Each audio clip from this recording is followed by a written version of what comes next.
नमस्कार दोस्तों, स्वागत है आपका टॉप ट्रेंडिंग जी के railway RRB NTPC math series में। अभी तक हम 39 सेट कंप्लीट कर चुके हैं। आज सेट नंबर 40 है, जो कि 23 जनवरी 2021 को सेकंड पारी में हुआ था। और यदि आप अभी तक कराए हुए पेपर करना चाहते हैं, यानी कि इस सीरीज के पहले वाले पेपर करना चाहते हैं, तो आप प्लेलिस्ट जाके चेक कर सकते हैं। और वीडियो कंटिन्यू करें उससे पहले मैं आपको बता दूं, टेक्स्ट बुक आपके लिए दिवाली के अवसर पर एक धमाकेदार ऑफर लेकर आ रहे हैं, जो कि स्पेशल मॉक टेस्ट के लिए है। मॉक टेस्ट आपके टाइम मैनेजमेंट हो गया, एग्जाम पॉइंट ऑफ व्यू से आपका कॉन्फिडेंस लेवल है, इन सभी के लिए स्मार्ट वर्क के तौर पर काफ़ी हेल्पफुल रहता है। और अभी यहाँ पर आप जो लाइफ टाइम टेक्स्ट बुक पास वाली सेल है, इसमें यदि आप TTG के कूपन कोड यूज़ करते हो तो इस अवसर पर ये आपको ऑफर के तहत मिलने वाली है। 490 रुपये में आप अनलिमिटेड मॉक टेस्ट अटैम्प्ट कर सकते हो लाइफ टाइम सेल में। यानी सारे एग्जाम्स के मॉक टेस्ट आपको एक ही पास के अंतर्गत अवेलेबल हो जाएंगे, चाहे आप SSC, रेलवे, बैंकिंग, डिफेंस या फिर अदर कोई भी स्टेट लेवल गवर्नमेंट एग्जाम की तैयारी करते हो। बशर्त यह है कि आपको TTG के कूपन कोड यूज़ करना पड़ेगा और 209 रुपये का आप डिस्काउंट लेकर इस दिवाली के अवसर पर ये लाभ उठा सकते हो, जिसकी लिंक डिस्क्रिप्शन बॉक्स में मिलने वाली, क्लिक करके मॉक टेस्ट सीरीज ज्वाइन कर सकते हो टेक्स्ट बुक ऐप से भी या फिर वेबसाइट से भी, जिसमें आपके ऑल एग्जाम की जो सेम एग्जाम पैटर्न और डैशबोर्ड पर आधारित आप मॉक टेस्ट अटेम्प्ट कर सकते हो। आज का हमारा जो पहला सवाल है वो है इस प्रकार से कि यदि tan थीटा बराबर 5/12 दे रखा है और जो थीटा है वो 0 से पाई यानी 90 के बीच में है, तो cos theta plus 5 cot theta इसका मान बताना है आपको। तो देखो, यहाँ से हमारे पास tan थीटा बराबर 5/12 दे रखा है, तो सबसे पहले समकोण त्रिभुज बनाते हैं। tan क्या होता है? 5 लंब बटे आधार होता है, जबकि ये हो चुका है। और ये भुजा कितनी हो जाएगी? यहाँ से 13 हो जाएगी। पाइथागोरस प्रमेय से निकाल सकते हैं, नहीं तो ट्रिपलेट होता है 5 12 13 का, ये आपको पता होना चाहिए। तो एक चीज़ तो ये हो चुकी है। अब क्या है कि हमें ये मान इसके अंदर रखने हैं। तो देखो, कोस थीटा का मान क्या होगा? यहाँ से यदि आप निकालते हो तो 12/13 आएगा, प्लस 5 इंटू कोट का पूछा है तो 12/5 आ जाएगा। उसके बाद में नीचे क्या है? कोसेक थीटा, तो 13/5 होगा, माइनस कोस कोस कितना होगा? 12/13, ये हो जाएगा। अब आपको इनको क्या करना है? सरल करना है। यहाँ 5 से 5 कट चुका है ये, और बाकी क्या बचा है? 12/13 प्लस 12। तो इनका यदि ऊपर एलसीएम लेते हो तो कितना आएगा? 13 आ जाएगा, और यहाँ से 12 आ जाएगा। 12 13 को आपस में मल्टीप्लाई करोगे तो 156 आ जाएगा। जब नीचे की बात करते हैं तो एलसीएम कितना आएगा? 65 आएगा। नीचे एलसीएम 65 आएगा। अब 65 आ चुका है, तो 13 को 13 से किया तो 169, और 12 को 5 से करोगे तो 60, इतना आ जाएगा। इनको सरल करने पर यहाँ से आएगा ये 12, यदि इसके अंदर जोड़ा जाता है 156 में, यदि 10 जोड़ोगे तो 166 हो जाएगा। 166, तो ये 168 हो जाएगा, बट्टे 13 है, और जो नीचे दे रखा है वो उल्टा आके ऊपर हो जाएगा। तो यहाँ पर आ जाएगा 65, और इसको यदि हम घटाते हैं तो ये 109 आ जाएगा। अब देखो, 13 से 65 5 बार जाता है, ये जा चुका है। अब यहाँ से हमें मान निकालना है इसका, तो इसको 5 से आपको मल्टीप्लाई करना पड़ेगा। 5 8 40 होता है, 4 आई हासिल, 5 6 30, 30 और 4 34 का 4 आ जाएगा, 3 आया, 5 और 8 840/109 हो जाएगा, जो कि आपको ऑप्शन नंबर 2 के अंदर दिखाई दे रहा है। सवाल नंबर 8 में जब आप देखते हो तो ऊपर क्या बन चुका है? यदि इसको हम ए माने और इसको 111 को बी माने, तो यहाँ पर बन जाएगा a³ a इंटू ए हो जाएगा। तो ये ऊपर तो बन चुका है a³ प्लस b³, और नीचे यदि देखा जाए तो क्या बन रहा है? a² minus ab plus b², ये बन रहा है। देखो, अब a³ b³ का फॉर्मूला होता है, जो कि क्या है कि a प्लस बी, पहले तो ये आ जाएगा, फिर a² minus ab plus b², ये फॉर्मूला होता है a³ प्लस b³ का। अब नीचे हमारे पास है ये, ठीक है। तो अब यहाँ से जब आप देखते हो तो ये आपस में कट जाएंगे, यहाँ से आएगा आपके पास a प्लस बी का मान, और a हमने किसको माना था? 289 को, और b क्या है? 111 है। यदि आप दोनों को जोड़ोगे तो 400 आएगा, जो कि आपको ऑप्शन नंबर 4 के अंदर दिखाई देगा। सवाल नंबर 9 में क्या कहा गया है? x² माइनस px², ये बराबर को x बराबर 1 से विभाजित करने पर शेषफल इतना आता है, यानी कि देखो ये x-1 यदि आप इसमें रखना है, x-1 बराबर 0 मान लिया, तो यहाँ से x का मान कितना आ जाएगा, 1 आ जाएगा। अब यदि आप ये 1 इसके अंदर रखोगे तो हमारे पास बराबर 0 न आके 2p आएगा। देखो अब मैं ये जब इसमें मान रखता हूँ इस समीकरण में पूरी में, तो 1 हो जाएगा, यहाँ p बन जाएगा, यहाँ 2 आ जाएगा, यहाँ 5 आ जाएगा, प्लस 8 आ जाएगा। और शेषफल यदि पूरा पूरा भाग जाता है तो कोई शेषफल नहीं बचता, तो यहाँ 0 लिखते, मगर शेषफल आ रहा है तो हम यहाँ 2p लिख देंगे। अब आप इसको जब सॉल्व करोगे तो देखो 1 और 2 कितना, 3, 3 और 8 कितना हो जाएगा, 11, 11 में से यदि 5 घटाते हो तो 6 बचता है, तो यहाँ आ जाएगा -p प्लस 6 और 2p इस प्रकार से आ जाएगा। अब p को हम उधर ले जाएंगे तो कितना बच जाएगा, 2p माइनस p हो जाएगा, तो p का मान यहाँ से हमारे पास 6 आ जाएगा। यहाँ से आपका ऑप्शन नंबर 1 हो जाएगा। सवाल नंबर 11, 250 अभ्यर्थियों ने एक परीक्षा में भाग लिया, 225 उत्तीर्ण हुए, तो उत्तीर्ण का प्रतिशत पूछा है, तो प्रतिशत किसका निकालना है, 225 का, किस में से, 250 में से, इंटू 100 कर देते हैं प्रतिशत निकालने के लिए। अब देखो ये 25 से 9 बार कटता है और ये 25 से 10 बार कटता है, ये एक 0 से 0 कट जाएगी, आपका कितना आएगा, 90% आ जाएगा। ऑप्शन नंबर 1 हो जाएगा। सवाल नंबर 19 में क्या दिया है, a बराबर b दे रखा है, b बराबर -5 और c बराबर -4 दे रखा है, इसका मान निकालना है। तो यहाँ से a क्यूब कितना हो जाएगा, 729 हो जाएगा। और b क्यूब की बात करते हैं तो कितना आएगा, b क्यूब आ जाएगा -125 आ जाएगा, और c की वैल्यू -64 आ जाएगी। जब भी पावर विषम होती है तो माइनस वाले का विषम यानी विषम पावर करने पर क्यूब निकाल लो, 5 पावर निकाल लो, हमेशा -7 आएगा। यदि सम करते हैं तब माइनस नहीं आता, प्लस आता है। तो यहाँ पर पावर विषम थी b की, इसलिए माइनस आया है साथ में। अब -125 और इनको आप सबको जोड़कर देखोगे तो कितना आएगा, आपका आंसर आ जाएगा 540, आपका आंसर आ जाएगा। ऑप्शन नंबर यहाँ से 3 हो जाएगा। अब सवाल नंबर 20, और 20 के अंदर क्या कहा गया है, रविकांत 12.5 किलोमीटर की चाल से साइकिल चलाता है और 3 किलोमीटर प्रति घंटे की चाल से पैदल चलता है। साइकिल और पैदल दोनों से चलकर वो 40 किलोमीटर की दूरी तय करता है, यानी कि कुछ भाग वो साइकिल से चला है, कुछ भाग वो पैदल चला है, और 40 किलोमीटर की उसने दूरी तय की है। रविकांत को इस दूरी को तय करने में 7 घंटे लगे हैं, तो उसने कितने घंटे साइकिल चलाई, ये पूछा है। यदि मैं देखो कि वो पैदल चलता है 3 किलोमीटर चाल से और ये साइकिल से चलता है 12.5 से, तो मैं 12.5 को भी यदि तोड़ दूं 3 प्लस 9.5 में तोड़ सकते हैं। अब देखो 3 चाल से तो ये भी चला है और 3 तो यहाँ पर भी है, तो टोटल यदि दूरी वो 3 चाल से 7 घंटे चलता, 3 किलोमीटर प्रति घंटे से 7 घंटे चलता, तो कितनी दूरी तय करता, 21 दूरी तय करता। मगर उसने क्या 40 करी है, यानी 19 दूरी अधिक तय की है। वो किस से तय की है, वो इस वजह से हुई है कि उसकी चाल 9.5 अधिक थी, तो 9.5 से हमने डिवाइड कर दिया तो कितना आया, 2 घंटे आ चुका है, ये हो चुका है। यहाँ से आप काटोगे तो 2 घंटे आ जाएगा। ऑप्शन नंबर 2 हो जाएगा। सवाल नंबर 22, 30 रुपये में 50 की दर से आम बेचने पर एक व्यक्ति को 10% की हानि होती है, यानी कि वो 50 आम को 30 रुपये में बेचे तो उसको क्या होता है, 10% की हानि होती है। तो सबसे पहले हम एक आम का विक्रय मूल्य निकालते हैं, तो देखो कितना था, 50 आम का विक्रय मूल्य यदि 30 रुपये है तो एक का कितना हो जाएगा, 30/50 हो जाएगा, 50 हो जाएगा।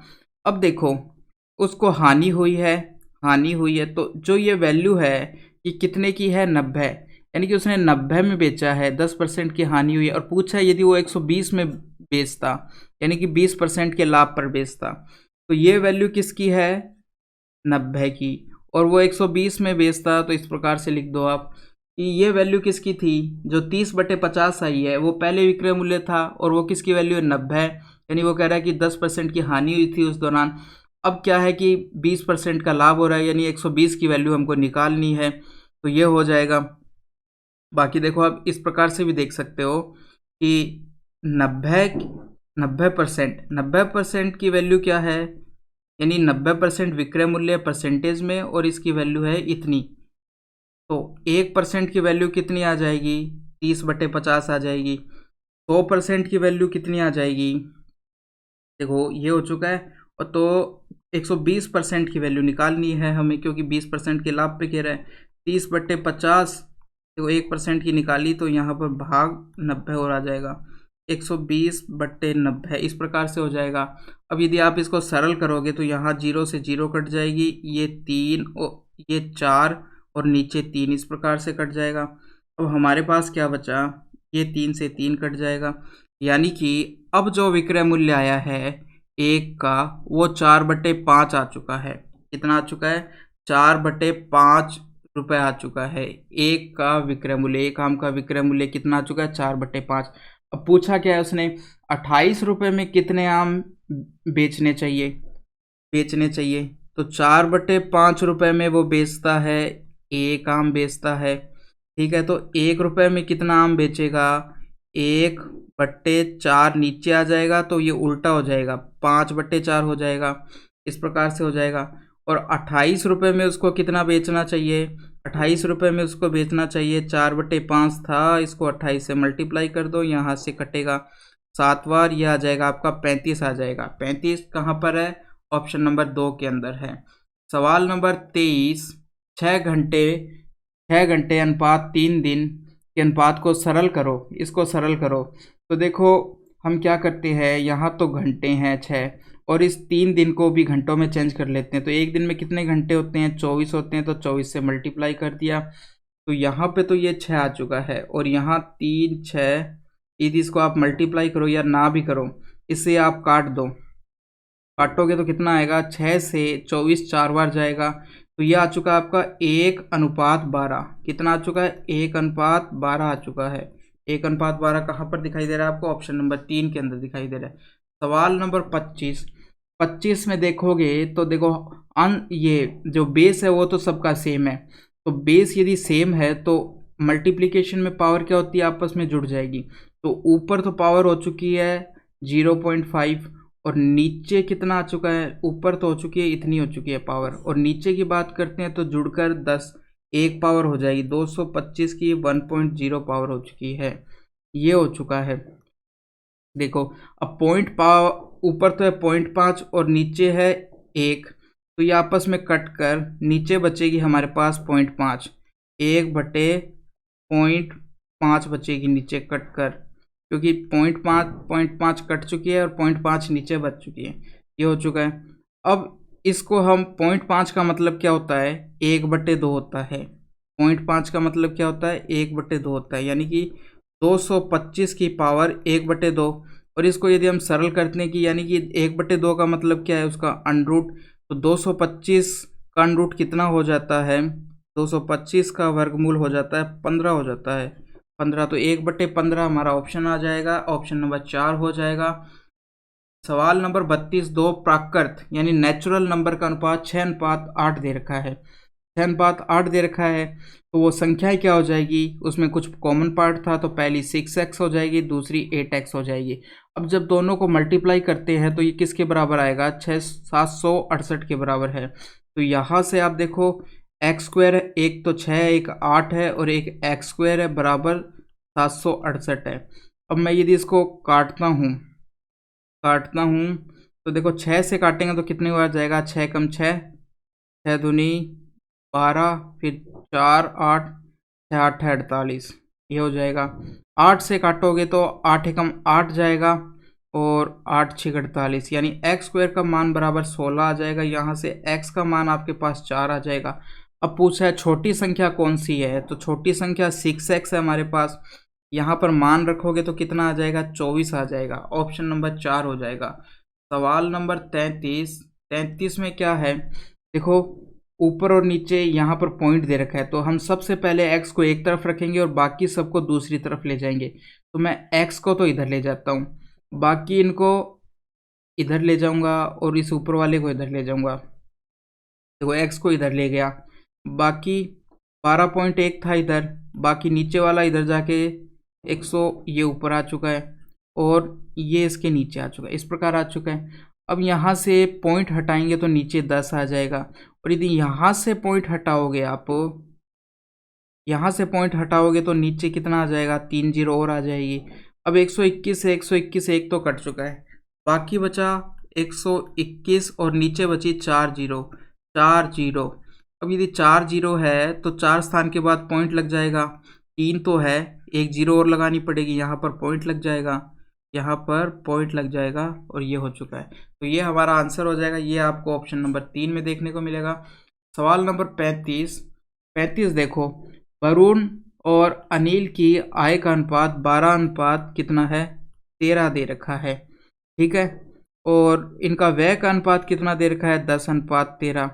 अब व्यय में से, आय में से व्यय घटाओगे तो बचत होती है, बचत कितनी दे रखी है आपको, इसकी तो दे रखी है 2100 दे रखी है, और इसकी दे रखी है 1300 दे रखी है, इस प्रकार से दे रखी है, ये रुपए में दे रखी है।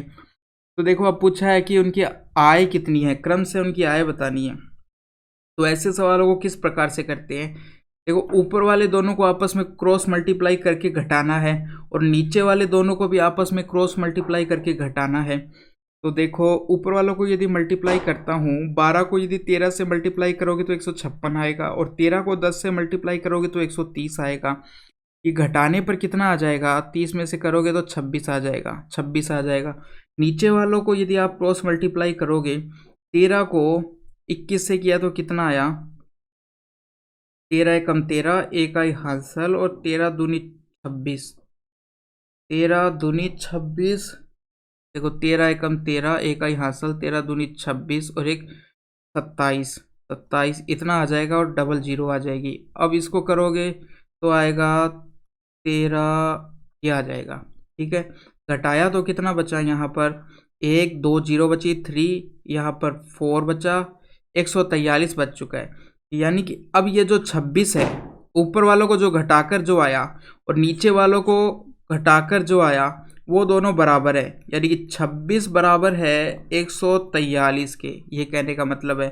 तो 1 की वैल्यू यहाँ से कितनी आ जाएगी, सबसे पहले तो आप इसको 13 से काटोगे तो 2 की वैल्यू आ जाएगी हमारे पास कितनी, 13 कम 13, 13 कम इतना आ जाएगा। तो 1 की वैल्यू कितनी आ जाएगी, यहाँ से 2 का जब भाग दोगे 5 5 0, 550 आ जाएगी 1 की वैल्यू।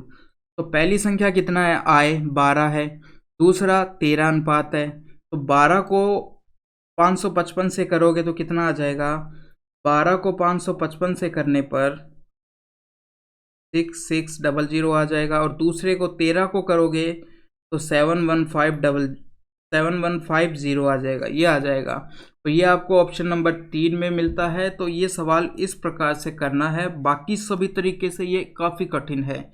सवाल नंबर 38, एक समांतर चतुर्भुज की आसन भुजाओं के माप 4a और 3a, उनके बीच का कोण 60 डिग्री है, तो समांतर चतुर्भुज के किसी एक विकर्ण का मान निकालना है। देखो तो सबसे पहले तो हमें एक समांतर चतुर्भुज बनाना पड़ेगा, समांतर चतुर्भुज। तो ये हो गया हमारा एक समांतर चतुर्भुज। अब देखो आसन भुजाएं क्या होती है, पास वाली भुजाओं को हम आसन भुजाएं कहते हैं। तो यदि इसको हम x माने और इसको y माने तो ये दो आसन भुजाएं हो चुकी है। और इनके बीच का जो एंगल है यदि हम थीटा माने, इनके बीच का यदि एंगल थीटा माने, तो जो ये विकर्ण है, एक विकर्ण तो ये हो गया और दूसरा विकर्ण ये हो गया, ये का मान क्या होगा। तो देखो विकर्ण क्या होंगे, यदि मैंने विकर्ण को r से माना है तो क्या होंगे, दो विकर्ण, पहला क्या हो जाएगा x square plus y square plus 2xy cos theta, ये हो जाएगा। और दूसरा क्या है, यहाँ पर माइनस रखने से आएगा, दूसरा विकर्ण यहाँ पर माइनस रखने से आएगा। तो देखो हमें क्या दे रखा है, हमें दे रखा है x का मान 4a दे रखा है और y का मान 3a दे रखा है।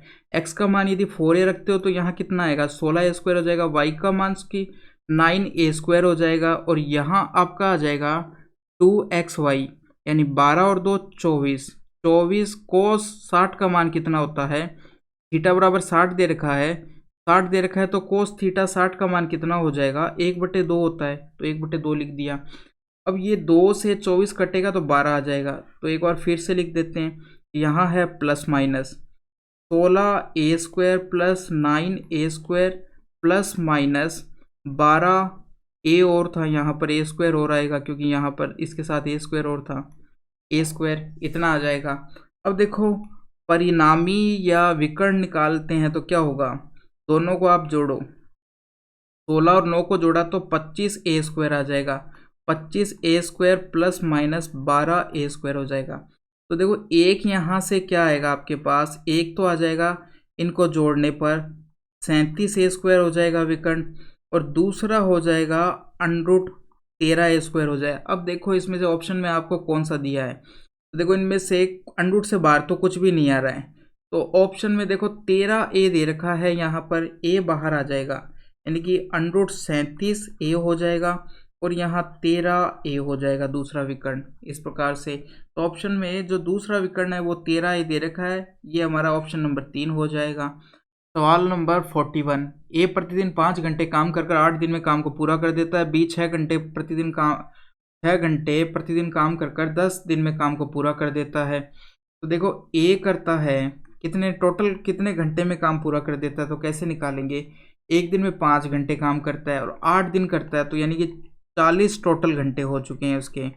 इसी प्रकार से बी के टोटल घंटे निकालने हैं, तो 6 घंटे एक दिन में काम करता है, टोटल 10 दिन करता है, यानी कि वो 60 घंटे में उस काम को ख़त्म कर देता है।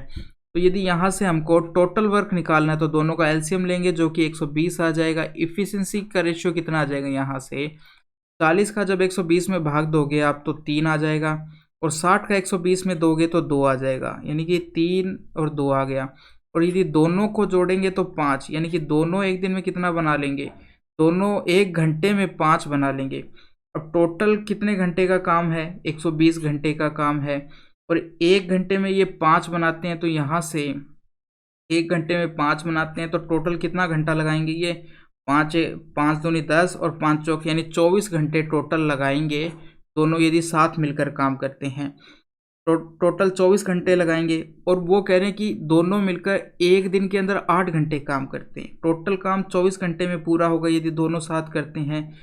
तो 24 को यदि हम 8 से भाग दे देंगे, 24 को यदि हम 8 से भाग दे देंगे तो उनका दिन आ जाएंगे, कितने दिन काम करेंगे वो, 8 का 24 में भाग दिया तो 3 आया, यानी कि 3 दिन के अंदर वो दोनों काम खत्म कर देंगे, 3 दिन के अंदर काम खत्म कर देंगे। ऑप्शन नंबर 2 हो जाएगा।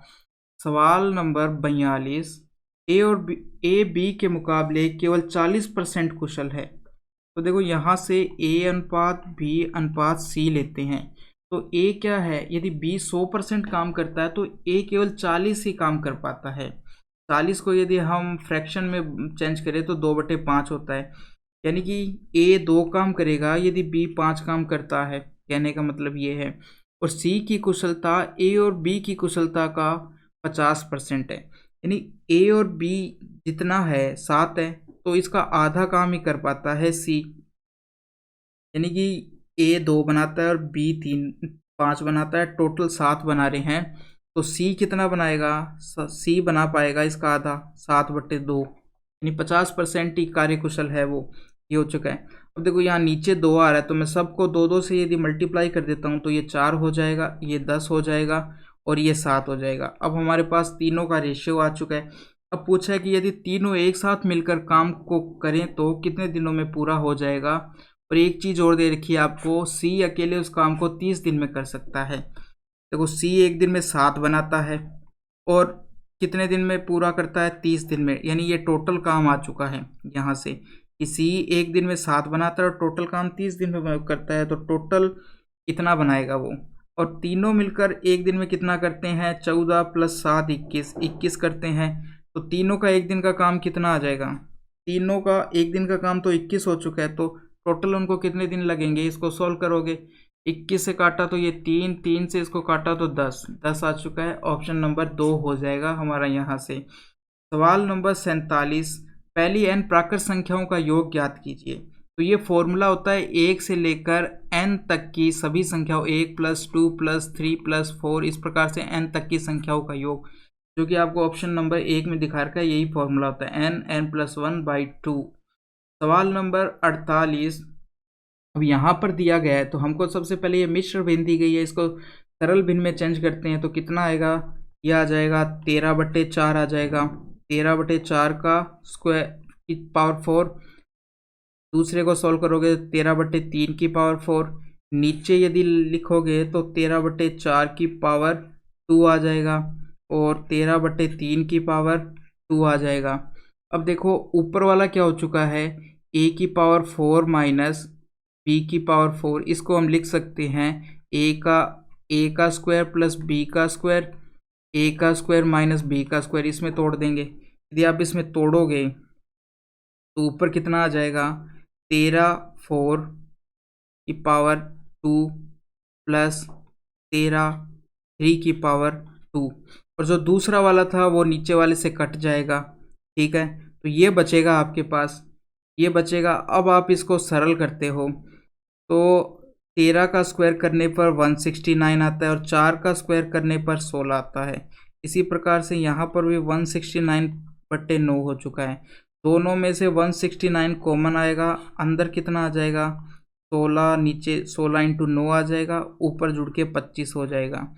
ये आ चुका है। और आगे यदि हम सरल करें इसको, और आगे यदि हम सरल करें तो देखो ये जो संख्या है ये 9 से यदि काटोगे आप, कटती है क्या, 9 से नहीं कटेगी ये। देखो ये आ चुका है और हमको क्या करना है, इसका वर्गमूल निकालना है। ठीक है, वर्गमूल निकालना है। तो हमारे पास टोटल संख्या पहले तो देखो क्या आ गई, एक तो 169 आ गया है, इंटू 25 आ चुका है।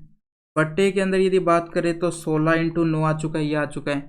अब यदि मैं इसका पूरे का वर्गमूल लूँगा तो कितना आ जाएगा, 169 13 हो जाएगा, 25 का 5 हो जाएगा, 16 का 4 हो जाएगा और 9 का 3 हो जाएगा, ये हो जाएंगे। तो यदि हम इनको सॉल्व करें तो ऊपर तो 65/12 हो जाएगा, और आगे यदि सॉल्व करें तो कितनी बार जाएगा, ये 5 आ जाएगा और 5/12, 5 सही 5/12 हो जाएगा। ऑप्शन नंबर 3 हो जाएगा। सवाल नंबर 51, एक आदमी 12,000 में एक वॉशिंग मशीन खरीदता है और वह तुरंत 2,000 का भुगतान कर देता है और शेष राशि का भुगतान वो क्या करता है 1 साल के बाद करता है, जिस पर उसको 10% ब्याज भी देना पड़ता है। यानी कि उसने 12,000 की वॉशिंग मशीन खरीदी थी, 12,000 की वॉशिंग मशीन खरीदी और 2,000 तो उसने तुरंत दे दिए रुपए। ठीक है, अब बचे कितने, 10,000। ये तो घटा दो, इसमें से कितने बचे, 10,000 बचे, 10,000 बचे। इस 10,000 को वो क्या करता है 1 साल बाद देता है, तो उसको इसके ऊपर 10% ब्याज देना पड़ता है। ठीक है, तो जो ये बची हुई राशि है 10,000, तो वो इसका कितना परसेंट लौटाता है 110, क्योंकि 10% ब्याज हो चुका है। तो यहाँ से यदि आप इसको करोगे तो कितना आया, ये आ चुका है आपका 10 से 10 कट चुके हैं, तो ये हो चुका है 11,000, 11,000। यानी कि वो इस 10,000 का 1,000 रुपये ब्याज के साथ 11,000 चुकाता है। तो टोटल उसने कितना चुकाया, 2,000 तो ये चुकाया है और 1 साल बाद वो क्या है कि 11,000 चुकाता है, तो 11,000। ठीक है, तो यदि आप इन दोनों को जोड़ोगे तो कितना आ जाएगा, ये आ जाएगा 13,000, 13,000।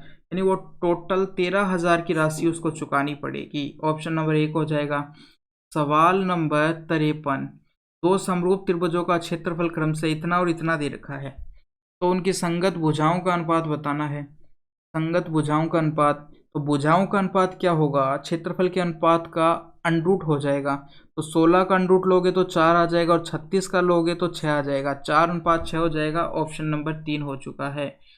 क्वेश्चन नंबर 55, बी द्वारा किसी कार्य को पूरा करने में लगाए गए समय के 3/4 भाग में ए उस कार्य के आधे काम को पूरा कर पाता है। ठीक है, तो एक फॉर्मूला होता है M1/M1D1/W1, ये बराबर M2D2/W2, ये एक फॉर्मूला होता है। तो यहाँ पर M1 क्या है कि पहले आदमी के द्वारा किया गया काम, D1 क्या है जितने उसको दिन लगे, W1 क्या है कि टोटल काम उसने कितना काम किया, M2 है कि दूसरे आदमी द्वारा किया गया काम, D2 है कि दूसरे आदमी को कितना दिन लगे और W2 है कि टोटल उसने कितना काम किया वो है। तो अब देखो यहाँ से यदि हम देखें कि समय का अनुपात क्या है, बी द्वारा किसी काम को पूरा करने में लगाए गए, यदि पूरा काम यानी एक काम को पूरा काम को करने में लगाए गए समय को यदि हम 4 मान लें, नीचे वाला जो 4 है इसको बी द्वारा पूरा करने में लगाए गए समय को मान लें, तो ए क्या है उसके 3/4 में, यानी बी द्वारा 4 समय लिया गया, तो ए द्वारा कितना दिन लिए जाएंगे, 3 दिन लिए जाएंगे। 3 दिन में कितना काम कर देता है, वो आधा काम कर देता है। यानी हम दिन की बात करें तो दिन का रेशियो क्या आ जाएगा, ए यदि 4 दिन लेता है तो बी 3 दिन लेगा। कहने का मतलब ये है बी ने, ए ने नहीं, ये तो है बी का उल्टा लिख दिया है। देखो दिन की बात करें, ए अनुपात बी की, बी यदि 4 दिन ले रहा है तो ए 3 दिन ले रहा है, ये तो इनका समय का अनुपात आ चुका है। दूसरा इनका कार्य का अनुपात कितना आ चुका है, कार्य का अनुपात इनका आ चुका है कि बी ने तो पूरा काम किया है, यानी कि एक काम किया है, और ए ने कितना काम किया है, आधा काम किया है। या फिर हम इसको सरल करके 1:2 भी लिख सकते हैं। ये हो चुका है इनका कार्य का अनुपात, ये हो चुका है इनका समय का अनुपात। अब हमें क्या पूछा है, तो बी को अकेले उस कार्य को पूरा करने में कितना समय लगेगा, ये पूछा गया है। तो सबसे पहले देखो, दोनों मिलकर काम कितने दिनों में पूरा कर लेते हैं, 12 दिनों में पूरा कर लेते हैं, और बी अकेला कितने दिन में पूरा करेगा, ये दिया गया है। ठीक है, तो देखो यहाँ पर m1/m2 हमारे पास आ जाएगा। m1 और डेज का रेशियो कितना है, a1 करता है 3 में, टोटल काम कितना करता है, ये 1 करता है। यहाँ से m2 और d2 का कितना आया है, d2 है यहाँ से 4, और बटे कितना आ जाएगा, 2 आ जाएगा। तो हमारे पास यहाँ से m1/m2 रेशियो आ जाएगा, कितना आ जाएगा, ये कट जाएगा 2 बार, 2:3 आ चुका है m1/m2। ये आ चुका है हमारे पास इनका प्रतिदिन का जो काम है वो आ चुका है, कितना कितना करते हैं। अब दोनों मिलकर काम को 12 दिन में कंप्लीट कर देते हैं, दोनों मिलकर 12 दिन में कर देते हैं। तो टोटल काम यदि निकालना है, ए 2 काम करता है, बी 3 काम करता है, और टोटल 12 दिन में करते हैं। तो 12 दिन में कितना काम हो जाएगा, 5 × 12 60 काम हो जाएगा। ये तो टोटल काम आ चुका है। अब पूछा है बी को कितना समय लगेगा, बी का समय निकालना है, तो टोटल वर्क बटे बी की इफ़िशियंसी हो जाएगी। टोटल काम कितना है, 60, और बी की इफ़िशियंसी कितनी है, 3 काम करता है 1 दिन में, यानी कि उसको 20 दिन का टाइम लग जाएगा। ऑप्शन नंबर 2 हो जाएगा हमारा यहाँ से। सवाल नंबर 56। ए छात्र अपने गणित, सांख्यिकी और अर्थशास्त्र की परीक्षाओं के प्राप्तांकों को एक पाई चार्ट में निरूपित करता है। पाई चार्ट का मतलब ये हो चुका है हमारा पाई चार्ट। ठीक है, अब वो कह रहा है कि 3 विषय है, गणित, सांख्यिकी और अर्थशास्त्र। गणित का प्राप्तांक कोण क्या है, केंद्रीय कोण 180 है, यानी कि पूरा 360 होता है ये। ठीक है, उसने कह दिया कि आधा कितना हो जाएगा, 180 हो जाएगा। 180 कोण तो गणित को दे दिया उसने। ठीक है, बाकी दोनों का कोण कितना बचा है, 180 बचेगा, क्योंकि पूरा कोण 360 होता है। तो 180 कोण बचा है, यानी कि जो 180 डिग्री है वो कितने के बराबर आ चुका है, अर्थशास्त्र भी है और उसमें दूसरा सांख्यिकी, दोनों है। तो अर्थशास्त्र के 80 नंबर है और सांख्यिकी के 70 नंबर है, तो दोनों 150 के बराबर हो गया। यानी एक बचा हुआ 180 डिग्री कितने के बराबर है, 150 के बराबर है। इन दोनों को जोड़ा, और ये भी 180 कोण है, तो ये भी 150 के बराबर होगा। तो ऑप्शन नंबर 1 हो चुका है कि 180 डिग्री कितने के बराबर हो जाएगा, 150 के बराबर हो जाएगा। सवाल नंबर 61। एक भिन्न के अंश में 20% की वृद्धि की गई। भिन्न मान ली x/y, अंश में 20% की वृद्धि यानी कि 120, और हर में 50% की कमी यानी कि 50 हो जाएगा। ये फिर भिन्न कौन सी आ जाएगी, 5/6 प्राप्त होती है। इनको यदि हम राइट साइड में ले जाते हैं तो कितना आ जाएगा, 5/6 तो है ही है, बाकी आ जाएगा ऊपर 5/12 और आ जाएगा। यहाँ से यदि आप इनको सॉल्व करोगे तो ऊपर तो 25 आ चुका है, 12×6 का कितना होता है, 72 होता है। 25/72 ऑप्शन नंबर 3 हो जाएगा। सवाल नंबर 63। समीकरण ये के मूल एक दूसरे के व्युत्क्रम है तो ए का मान बताना है। यानी वो कह रहा है कि यदि एक मूल अल्फा है तो दूसरा मूल क्या हो जाएगा, 1/अल्फा है, ये कह रहे हैं।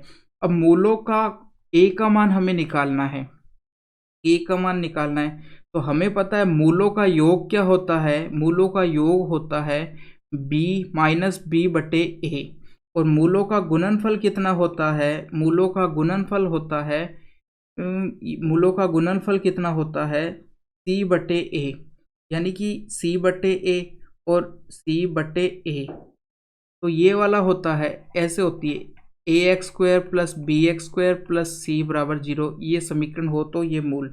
अब यहाँ से हमारे पास देखो इन दोनों मूलों क्या है कि एक दूसरे के व्युत्क्रम है, तो ये अल्फा से अल्फा कट जाएगा, एक बचेगा। सी का मान, ये सी किसके बराबर है, माइनस ए के बराबर है, तो यहाँ माइनस ए आएगा। और ए का मान कितना है यहाँ पर, यदि हम इन दोनों समीकरण की तुलना करें तो 3 है, तो हमारे पास आ चुका है एक बराबर माइनस ए अपॉन 3 आ चुका है। यहाँ से यदि आप ए का मान निकालोगे तो -3 आ जाएगा, जो कि आपको ऑप्शन नंबर 4 के अंदर दिखाई दे रहा है। सवाल नंबर 66, निम्न को सरल कीजिए या हल कीजिए। तो देखो अंडरूट के अंदर है, अंडरूट से यदि कोई चीज़ बाहर आती है तो वो क्या होगी, 9 का वर्गमूल कितना हो जाएगा, 3 हो जाएगा। और दशमलव की यदि बात करें कितने स्थानों के बाद है, दाईं ओर से 1 2 3 4, 4 स्थानों के बाद है, तो दशमलव यदि अंडरूट से बाहर आती है तो वो आधे स्थानों के बाद हो जाती है। जैसे यहाँ पे 4 है तो 2 स्थानों के बाद आएगी, तो एक तो 3 है, एक 0 और लगाना पड़ेगा, तो 0.03 हो जाएगा। इसी प्रकार यहाँ पर कितना हो जाएगा, 0.04 हो जाएगा। अब देखो 3 से 3 तो कट जाएगा, और ये जो पॉइंट है ऊपर जाके कितना बन जाएगा, 100 बन जाएगा, 100 बन जाएगा। तो ऊपर कितना बचेगा, 100 बचेगा, और इधर भी 100 बचेगा, बाकी नीचे 3 से 3 कट जाएगा। और तो ये आ चुका है आपका 200 आ चुका है, 200 आ चुका है। किस ऑप्शन में है, ऑप्शन नंबर 4 के अंदर है। सवाल नंबर 71 में क्या है, आपको सिंपल मान निकालना है। तो देखो 2 साइन की बात कर, साइन 30 का मान कितना होता है, साइन 30 का मान होता है 1/2। इसी प्रकार से ये 5 हो चुका है, और कोस 60 का मान भी 1/2 होता है। अब बात आई साइन 180 का मान कैसे निकालें। साइन 180 को हम क्या करेंगे, तोड़ लेंगे। किसमें तोड़ेंगे, 90 + 90 कर देंगे, 90 + 90 कर देंगे, ठीक है, 90 + 90 कर दिया, ठीक है। तो हम इसको अब क्या लिख सकते हैं कि देखो साइन 90 प्लस इस वाले को थीटा मान लिया, साइन 90 + थीटा कितना होता है, ये कोस थीटा के बराबर होता है। इसके बराबर cos theta, cos theta, cos theta के बराबर हो चुका है। और दूसरे में है इसलिए क्या आएगा, यहाँ पर माइनस आ जाएगा, क्योंकि दूसरे चतुर्थांश में आएगा 90 + थीटा। यहाँ पर साइन और कोसेक पॉजिटिव होते हैं, बाकी सब नेगेटिव होते हैं, तो कोस नेगेटिव होगा। तो यहाँ से आया 1, यहाँ से आया 5/2, और ये हो गया माइनस कोस 90, 3 कोस 90। कोस 90 की वैल्यू कितनी होती है, तो कोस 90 की वैल्यू होती है 0। तो यहाँ तो बचा 1, 5/2, और यहाँ हो जाएगा 0, ये 0 हो चुका है, तो बचा ये। अब इनको यदि आप करते हो तो ये 7/2 आ जाएगा। ऑप्शन नंबर यहाँ से कितना हो जाएगा, 3 हो जाएगा। सवाल नंबर 76, निम्नलिखित व्यंजक का मान ज्ञात कीजिए। मान निकालेंगे तो 14 में 7 का भाग देंगे तो 2 आएगा, इनटू ये। फिर यहाँ पर यदि सबसे पहले अंदर वाला ब्रैकेट सॉल्व करोगे तो 8 में से यदि 2 घटाओगे तो 6 आएगा, प्लस 3 करोगे तो 9 हो जाएगा, और ये पूरे इस ब्रैकेट का मान 9 आ चुका है। और 9 और 8 कितना हो जाएगा, 17 हो जाएगा, यानी कि यहाँ आपके पास आया है 17 आ चुका है। बाकी यदि इनको घटाओगे तो यहाँ 3 आ जाएगा। 17 को 2 से करोगे तो 34 - 3 बराबर कितना होता है, 31 होता है। ऑप्शन नंबर 4 हो जाएगा। सवाल नंबर 77, एक चोर 3 PM पर एक कार से एक बैग को चोरी कर 50 किलोमीटर प्रति घंटे की चाल से गाड़ी चलाते हुए भागता है। कितने की चाल से जा रहा है वो, 50 किलोमीटर प्रति घंटे की चाल से जा रहा है। अब क्या है कि 4 PM पर चोर की स्थिति का पता चलता है, और उसका मालिक अपनी कार से 70 किलोमीटर प्रति घंटे की चाल से उसका पीछा करता है, तो चोर कितने समय में पकड़ा जाएगा। चोर देखो भागा 3 बजे, कितनी की स्पीड से, 50 किलोमीटर प्रति घंटे की स्पीड से, और चोर की स्थिति का 4 बजे पता चला, तो मालिक 4 बजे वहाँ से भागता है। तो 1 घंटे में चोर कितनी दूरी तय कर पाएगा, 50 किलोमीटर 1 घंटे में चलता है, तो वो 1 घंटे में 50 किलोमीटर की दूरी तय कर ली है, यानी कि चोर 50 किलोमीटर आगे है मालिक से। अब मालिक चलता है 70 किलोमीटर प्रति घंटे की चाल से, और चोर भी उसी डायरेक्शन में 50 की चाल से चल रहा है, तो दोनों की चाल का अंतर कितना है, 20। तो ये 20 की चाल जो एक्स्ट्रा है उससे वो क्या है कि इस 50 किलोमीटर की दूरी को कम करेगा। तो यहाँ से यदि हम 50 का भाग देते हैं तो कितना आता है, 5/2 आता है, यानी कि 2.5 घंटे के अंदर वो चोर को पकड़ लेगा, 2.5 घंटे के अंदर पकड़ लेगा। अब देखो 2.5 घंटे के अंदर पकड़ लेगा, 4 बजे चला था, 2.5 घंटे इसमें जोड़ोगे तो कितना आ जाएगा, 6:30 आ जाएगा, यानी 6:30 पे वो पकड़ लेगा। सवाल नंबर 78, शिव कुमार और दिलीप कुमार की वर्तमान आयु का अनुपात कितना है, 9:10 है। 11 वर्ष बाद उनकी आयु कितनी बढ़ जाती है, 10:11 हो जाती है, यानी 11 वर्ष बाद इसकी, 11 वर्ष बाद इसकी। तो देखो अंतर कितने का है, यहाँ पर अंतर यदि आप देखते हो तो 1 का है और इधर भी 1 का है। तो 1 की वैल्यू कितने के बराबर हो गई, 11 के बराबर हो गई। पूछा है उनकी वर्तमान आयु कितनी होगी, 1 की वैल्यू 11, तो 9 की वैल्यू 99 हो जाएगी और 100 की वैल्यू 110 हो जाएगी, यानी अनुपात आ चुका है 99:110 आ चुका है। ऑप्शन नंबर 4 हो चुका है। सवाल नंबर 80, गणित प्रश्न को हल करते समय अतुल ने प्रारंभिक संख्या का वर्ग किया और फिर उसमें से 15 घटाया, यानी संख्या को हमने यदि x माना तो उसने सबसे पहले x² किया और फिर उसमें से 15 घटा दिया। अब एक परतूल है, उसने क्या किया, पहले प्रारंभिक संख्या से 15 को घटाया और उसके बाद में वर्ग किया है, यानी कि घटाया और उस अंतर का उसने वर्ग कर दिया है। अब क्या कह रहे हैं, यदि दोनों को समान उत्तर प्राप्त हुआ, समान उत्तर का मतलब क्या है, x² - 15 बराबर x - 15, ये दोनों को बराबर आंसर मिला, यानी ये संख्या और ये संख्या बराबर आई। तो पूछा है कि x का मान क्या है, ये पूछा गया है। तो ये तो ऐसा कैसा छोड़ दिया, इसका स्क्वायर अब मेरे को ओपन करना पड़ेगा। तो x² हो चुका है, 15 का स्क्वायर कितना 225 होता है, माइनस 30x हो जाएगा। अब यहाँ से x² से कट जाएगा और ये 15 इधर जाके, तो ये 30x तो इधर आ गया और ये 15 उधर जाके जुड़ जाएगा, 240 हो जाएगा। तो x का मान यहाँ से 8 आ चुका है, यानी x कितने के बराबर है, प्रारंभिक संख्या, वो प्रारंभिक संख्या 8 है। Option number 4। सवाल नंबर 81, एक घन है, उसका पृष्ठीय क्षेत्रफल कितना है, 1014 है। ठीक है, क्यूब का पृष्ठीय क्षेत्रफल 1014 है। क्या होता है, 6a² बराबर इतना दे रखा है आपको, तो a² यहाँ से 6 का इधर ले जाओ, भाग दो, 6 एकम 6, फिर 41 बचा, 41, 6 36, 6 36 हो चुका है, फिर 5, ये 9 बार, यानी a² बराबर इतना आ चुका, तो a बराबर 13 आ जाएगा। a बराबर कितना आ जाएगा, 13 आ जाएगा। अब पूछा क्या है, आयतन पूछा है, यानी कि a³ करना है हमको। 13 का क्यूब कितना होता है, 2197 होता है, नहीं तो आपको a करना पड़ेगा 3 बार। ऑप्शन नंबर 4 हो जाएगा। सवाल नंबर 86, नीचे दी गई तालिका में 2014 से 2018 के लिए 4 अलग अलग राज्यों में उत्पादित कोयले के विवरण दिए गए हैं। तालिका का अवलोकन करें और नीचे दिए गए प्रश्न का उत्तर दें। कोल प्रोडक्शन इन 1000 में दिया गया है। ठीक है, तो पिछले वर्ष की तुलना में देखो ये 4 स्टेट है, ABCD। इन ए स्टेट का 2014 में जितना कोल उसने उत्पादित किया है वो है 84,000, और 2015 में ए ने 86,000, 2016 में 85,000, 2017 में 82,000, इस प्रकार से उत्पादित किया है। पूछा क्या है, पिछले वर्ष की तुलना में, यानी पिछले साल की तुलना में, किस साल में, पिछले वर्ष की तुलना में कितने वर्षों में कोयले के कुल उत्पादन में गिरावट दर्ज की गई है। यानी कि कुल उत्पादन में 2014 का कुल उत्पादन सबसे पहले आप निकालोगे, उसमें से गिरावट निकालनी है कि अगले साल किस में दर्ज की गई है, पिछले साल की तुलना में निकालनी है। तो हम क्या करते हैं, पिछले साल का उससे अगले साल का दोनों को जोड़ के उनमें से हम देखेंगे कि किस साल में अगले साल कम आया है। यदि वृद्धि हुई है तो हम कहेंगे कि ये वृद्धि है, और यदि कम हुआ है पिछले साल की तुलना में तो हम कहेंगे गिरावट है। तो इसका देखो आसान तरीका मैं जोड़ूंगा नहीं, मैं हर साल का अंतर देखता जाता हूँ कि वृद्धि हुई है कमी हुई है, वो साइन के साथ। तो 84 से 86 हो चुका है, तो कितना का अंतर आया है, 2015 की बात चल रही है पिछले साल की तुलना में।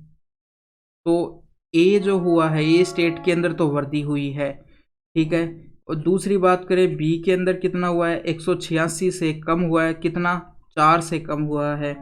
यहाँ पर यदि देखें तो 2 से वृद्धि हुई है। यहाँ पे यदि देखोगे तो 6 1 7 7 की कमी हुई है। तो टोटल इनको यदि करोगे, टोटल यदि करते हैं तो यहाँ से देखो 2 और 2 4, 4 से 4 कट जाएगा, -7 आया, यानी कि यहाँ पर माइनस का साइन ये दिखा रहा है कि कमी हुई है, टोटल में कमी हुई है। इसी प्रकार 2016 का पिछले साल से निकाले तो क्या हुआ है, 86 से 85, यानी कि 1 की कमी। बी की बात करें तो 2 की कमी, सी की बात करें तो 1 की वृद्धि, और डी की बात करें तो 5 की वृद्धि। तो यहाँ पर हमें देखो देखने से दिखाई दे रहा है ये 3 है और ये 6 है, तो 3 की वृद्धि हुई है, कमी नहीं हुई है। आगे बात करते हैं 2017 की। 17 में क्या हुआ है, पिछले साल 85 से 82 हो चुका है, यानी कि 3 की कमी हुई है। 162 से 63 हो चुका है, यानी कि 1 की वृद्धि हुई है। 81 से 82 यानी कि 1 की वृद्धि हुई है। और 84 से ये 76 हो चुका है, यानी कि कमी कितने की हो चुकी है, यहाँ पे 8 की कमी हो चुकी है। तो टोटल आप देखोगे तो यहाँ पर कमी आपको दिखाई देगा। और 2018 की बात करो, यहाँ पर जोड़ के भी देख लो, 11 - 2 करोगे तो माइनस का 9 आ जाएगा। 18 की बात करें, 18 की बात करोगे तो 3 की वृद्धि हुई है। और यहाँ पर क्या है, 18 -18 की कमी हुई है। यहाँ पर यदि देखोगे तो 3 की वृद्धि हुई है, और यहाँ पर कमी हुई है, 2 की कमी हुई है, ये हो चुका है। तो ये 20 हो चुका है, और 20 में से -20 में से ये घटाओगे तो आप माइनस का 14 आएगा। तो कितने ऐसे साल है जिसके अंदर कमी हुई है, 2015 के अंदर कमी, 2017 के अंदर, 2018 के अंदर। तो 3 ऐसे साल है, टोटल 5 सालों में से 3 ऐसे साल है जिनके अंदर कमी हुई है। Option number 4। सवाल नंबर 87 के अंदर क्या पूछा है, दी गई अवधि के दौरान कोयले के उत्पादन के आंकड़े में किस राज्य का परास न्यूनतम रहा, यानी न्यूनतम वैल्यू और अधिकतम वैल्यू का जो अंतर है वो सबसे कम किसका है, ये पूछा गया। रेंज होती है कि न्यूनतम वैल्यू और अधिकतम वैल्यू का अंतर। तो सबसे पहले यदि ए स्टेट की बात करें तो यहाँ पर 82 न्यूनतम है और अधिकतम कितना है, 86 है। तो इनका अंतर कितना आ चुका है, 4 आ चुका है। बी की यदि बात करें तो न्यूनतम वैल्यू कितनी है, 145 और अधिकतम कितनी है, 168 है। 65 20 होता है और ये हो जाएगा 23 हो जाएगा। सी की यदि बात करें तो कितना हो जाएगा, सी यहाँ से 2 और 5 होता है 7, 7 के बराबर हो जाएगा। और डी की बात करें तो 74 से 86, 74, 6 और 6 कितना हो चुका है, 12 हो चुका है। तो सबसे कम परास किसकी है, ए की है, राज्य ए की सबसे कम, ऑप्शन ए हो जाएगा। सवाल नंबर 88, निम्न में से किस वर्ष कोयले के कुल उत्पादन में राज्य सी के उत्पादन की हिस्सेदारी के आंकड़े का प्रतिशत सर्वाधिक रहा। कोयले के कुल उत्पादन में राज्य सी, यानी राज्य सी में किस वर्ष उत्पादन सर्वाधिक रहा, ये पूछा गया है। तो सी के अंदर यदि आप देखोगे तो किस साल सबसे अधिक रहा, 2018 के अंदर सर्वाधिक रहा, तो हो जाएगा 2018 जिस ऑप्शन में है, ऑप्शन नंबर 2 हो जाएगा। पूछा अगला सवाल 89 में क्या दिया गया, दी गई 5 वर्षों की अवधि के दौरान संपूर्ण कोयले के उत्पादन में किस राज्य के योगदान में एक भी बार गिरावट दर्ज नहीं की गई। तो आप जब 2000 सी को देखोगे तो यहाँ पर देखो बिल्कुल भी गिरावट नहीं की गई है। 78 से बढ़ा है 180, 180 से 81 फिर बढ़ा है, यहाँ फिर बढ़ा है, फिर बढ़ा है। तो ऐसा आपको केवल सी के अंदर दिखाई देगा। यदि हम ए की बात करें तो पहले 84 से 86 हुआ, ये वृद्धि हुई, मगर 16 जाते जाते कमी हो चुकी है, 86 से 85, तो यहाँ कमी हो चुकी है। उसने पूछा है कि ऐसी कौन सी स्टेट है जहां पर एक बार भी कमी नहीं हुई है, तो ये हो जाएगा सी। सी किसके अंदर है, ऑप्शन नंबर 2 के अंदर है। सवाल नंबर 97, निम्नलिखित को हल कीजिए। इसको यदि आप हल करोगे, 2 जीरो से 2 जीरो कट जाएगी तो यहाँ बचा 20, और तो ये तो आ चुका है 8000 प्लस 20, और -6 को 15 से करोगे तो 90 आता है, और पीछे 2 जीरो है। तो यहाँ से 9000 और 8000 को घटाओगे तो माइनस का 1000 बचेगा, 20 माइनस 1000 बचेगा। 1000 में से 20 घटाने पर माइनस का 980 आ जाएगा, जो कि यहाँ पर ऑप्शन नंबर 2 है। तो इस प्रकार से दोस्तों आज का हमारा पेपर समाप्त हो चुका है। आपको दिवाली की बहुत बहुत शुभकामनाएं और थैंक यू दोस्तों।